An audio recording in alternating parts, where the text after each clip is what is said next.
Shopping करा दो, पैसा नहीं कुछ खाना खिला दो।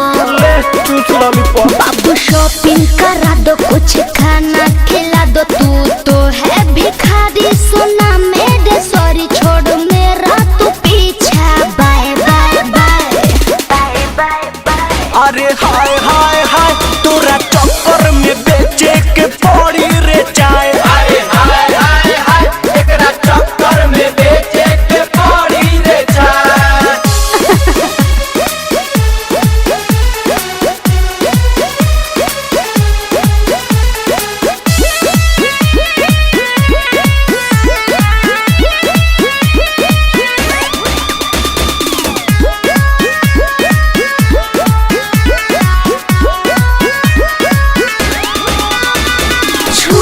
बदन को ऐसे तू यार करने न दूंगी फोकट में प्यार। फिर नहीं खेबा हम पुआर लौटाई देते हैं। सब कुछ तोरा ऊपर पानी लुटोइले, नथुनी से बाली ले पानी पहनोइले।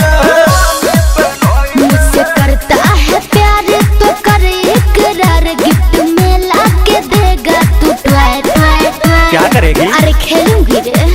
अरे हाय हाय हाय तोरा चक्कर में बेचे के पड़ी रे चाय। अरे हाय हाय हाय एकरा चक्कर में बेचे के पड़ी रे चाय।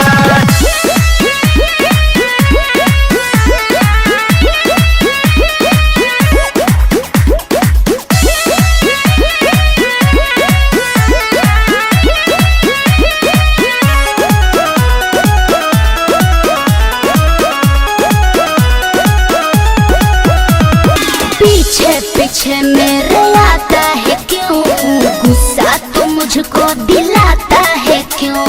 Don't touch my God. काहे हमर माल पैसा नइखे तो भुला गइले हमके, मारता रे लहाई न साइले संगम के। अरे चल हटो ना, सुनो सावन सरगम जो कहते हैं हम, छोड़ दो करना अब तुम ट्राई ट्राई ट्राई। क्यों बेबी? अरे तुम्हारे बस का नहीं। अरे हाय हाय हाय तोरा चक्कर में माई रे माई।